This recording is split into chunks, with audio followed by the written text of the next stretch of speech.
Sa ating po linya kaagad si Rhea Torres ng Pag-asa para nga po sa lagay ng panahon at gaano ho katagal kaya itong mga pag-uulan na ito. Gandang umaga sa iyo, Rhea. Good morning. Yes po, maulan na umaga po sa inyo, Sir Ted.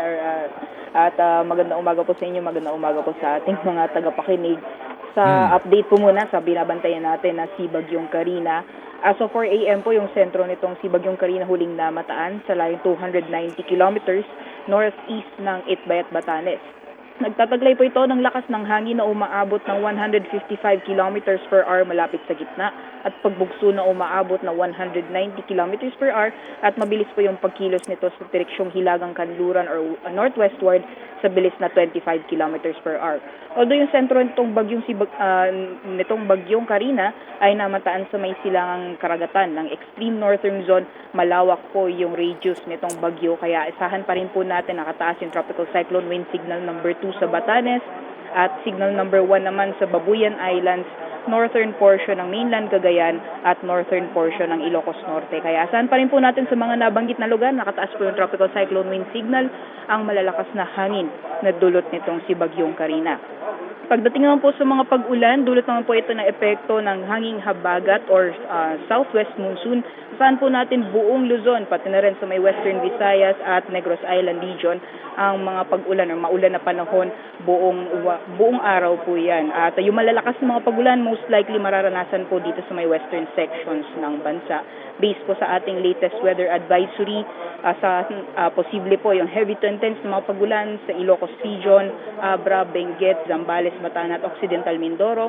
Samantalang sa nalalabing bahagi naman po ng Cordillera, sa ilang bahagi po ng Central Luzon, Calabarzon, pati dito Metro Manila, asahan din po natin yung moderate to heavy na mga pag-ulan. And as of 5 a.m. po, may nakataas po tayong rainfall warning, red warning po tayo sa Metro Manila, Rizal at Bataan. Ibig sabihin po nun, mataas yung mga posibilidad ng mga pagbaha, lalong-lalo na sa mga flood-prone areas.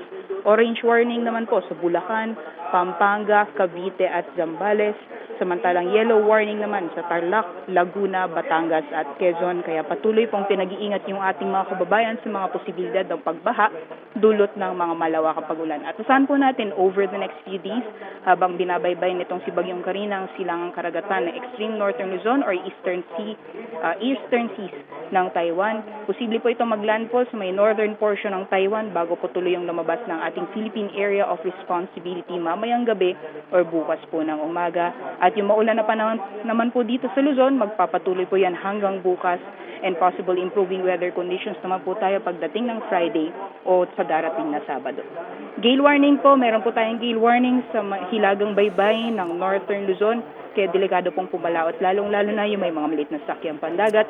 Moderate to rough seas naman po dito sa may kandurang baybayin or kandurang karagatan ng Luzon, pati na rin silang karagatan ng Luzon area. Kaya iba yung pag-iingat po sa mga plano pumalaot, yung mga maliit na sakyang pandagat as much as possible po, wag po muna tayong pumalaot dahil nasa katamtaman hanggang sa maalon na karagatan ang posibleng maranasan. Yan naman po latest mula dito sa Pag-asa Weather Forecasting Center.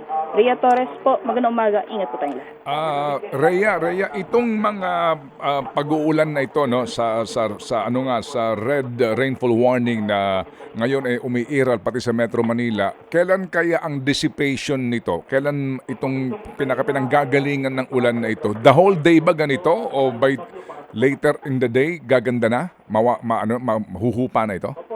Yes po.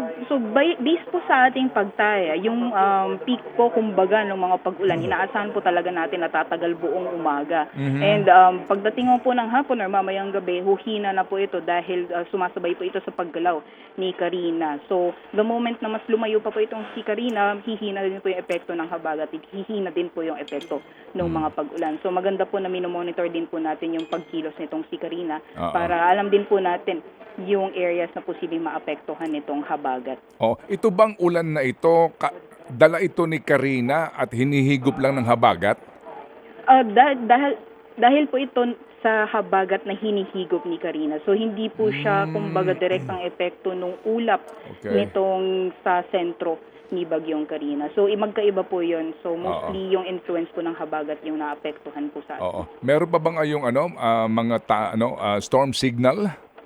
Meron po, may cyclone wind signal po tayo sa Batanes, pati Okay. na rin po sa Babuyan Island, Aha. at northern portion ng mainland Cagayan, Mm-mm. pati na rin sa northern portion ng Ilocos Norte. Yun po yung mga lugar na abot po ng radius nitong si Bagyong Karina, kaya malalakas na hangin po yung inaasahan natin sa mga nabanggit na lugar. Okay, sige. So salamat na marami, Reyes, sa iyong informasyon. Napaka-importante ngayong mga panahong ito sa dami ng mga nag-aabang nga no, sa pagtaya ng pag-asa sa magiging lagay ng panahon. Salamat, Rhea. Thank you so much. Yes po, maraming salamat din po. Ingat po kayo, ingat po tayong lahat.